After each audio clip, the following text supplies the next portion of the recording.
बहुत समय पहले की बात है। बादशाह अकबर से उनकी रानी ने कहा कि आप हमेशा बीरबल का पक्ष लेते हैं।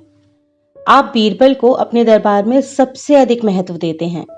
मेरा भाई मानसिंह भी तो समझदार है। आप मेरे सामने उसकी तारीफ तो कभी भी नहीं करते। आप हमेशा बीरबल के ही गुण गाते रहते हैं। अकबर ने कहा, मानसिंह भी बहुत समझदार और चतुर है, लेकिन बीरबल सभी दरबारियों में सबसे अधिक समझदार है। रानी ने कहा, मेरे भाई मानसिंह को एक अवसर देकर तो देखिए, वह निराश नहीं करेगा। अकबर ने कहा, ठीक है, मैं कल दरबार में उन दोनों की परीक्षा लूंगा और तुम देखना, हमेशा की तरह बीरबल ही परीक्षा में सफल होंगे और कल यह बात साबित कर देंगे कि सबसे समझदार और चतुर कौन है।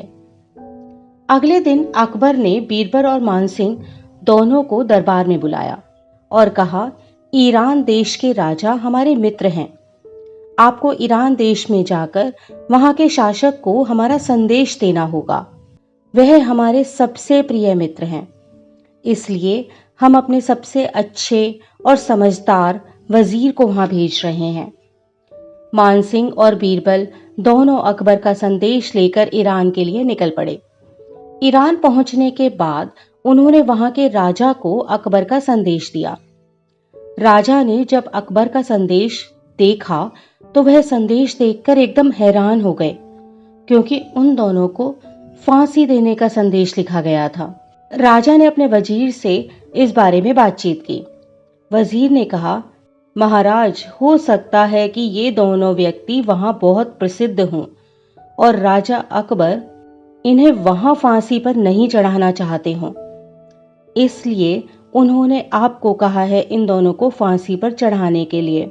राजा को लगा कि शायद हाँ, ऐसा हो सकता है, इसलिए अकबर ने हमें यह संदेश भेजा है। ईरान के राजा ने बीरबल और मानसिंह को बंदी बनाकर कारागृह में डाल दिया और अगली सुबह दोनों को फांसी देने का आदेश सुना दिया। यह सुनते ही मानसिंह बहुत परेशान हो गया और अनुरोध किया कि वे उसे फांसी न दें, पर राजा ने उसकी एक नहीं सुनी। मानसिंह अत्यंत दुखी हुआ। राजा ने सैनिकों को बुलवाकर उन्हें बंधक बनाया और कारागार ले गए। मानसिंह जेल में जाने के बाद भी बहुत दुखी ही था। उसने बीरबल से कहा, कल हमें फांसी दे दी जाएगी और आप ऐसे चुपचाप बैठे हो, और आपने दरबार में भी ईरान के राजा को कुछ भी नहीं कहा। आखिर हमारा कसूर क्या है? हमें किस बात के लिए फांसी पर चढ़ाया जा रहा है?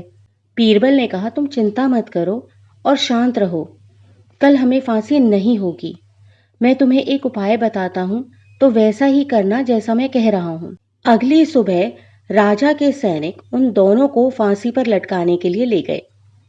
फांसी की जगह पर जाने के बाद मानसिंह और बीरबल जी दोनों आपस में बहस करने लगे कि पहले मुझे फांसी दी जाए, मुझे पहले फांसी दी जाए। बीरबल और मानसिंह को इस तरह से लड़ते देखकर राजा ने कहा, तुम दोनों मरने के लिए इतने बेताब क्यों हो? तब बीरबल ने कहा कि हमारे राजगुरु ने कहा था कि जो आज के दिन पहले फांसी पर चढ़ेगा उसे अगले जन्म में राजा बनाया जाएगा, और उसके बाद जो फांसी पर चढ़ेगा वह उस राज्य का नेता बन जाएगा।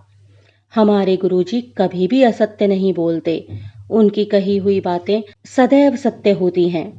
राजा ने अपने वजीर से बातचीत की। अब उन्होंने सोचा कि शायद अकबर इन दोनों में से किसी को हमारे देश का राजा बनाना चाहता है, इसीलिए उसने यहाँ फांसी देने के लिए इन दोनों को भेज दिया है, और हमारे पास भी तो इन दोनों को फांसी देने की कोई खास वजह नहीं है। तो राजा ने उन दोनों को वापस भेज दिया और एक संदेश भी दे दिया। जब मानसिंह अकबर के पास पहुंचा और ऐसा करने का कारण पूछा, तो अकबर ने कहा, मैं तुम दोनों की परीक्षा ले रहा था, फिर भी तुम मुझे बताओ कि तुम दोनों वहां से कैसे निकले। मानसिंह ने कहा, बीरबल की सूझबूझ से हमारी जान बच गई महाराज। अकबर ने कहा कि मैंने बाद में एक और संदेश के साथ एक सेनानी को भेजा था। अगर वे आपको फांसी देना शुरू भी कर देते तो वह सैनिक ईरान के राजा को मेरा संदेश दे देता और तुम्हारी फांसी वहीं रुक जाती, परंतु बीरबल की सूझबूझ से तुम पहले ही सुरक्षित हो चुके थे। इसके बाद सभी ने बीरबल के ज्ञान की तारीफ की और बादशाह ने भी बीरबल की मुक्त कंठ से सराहना की।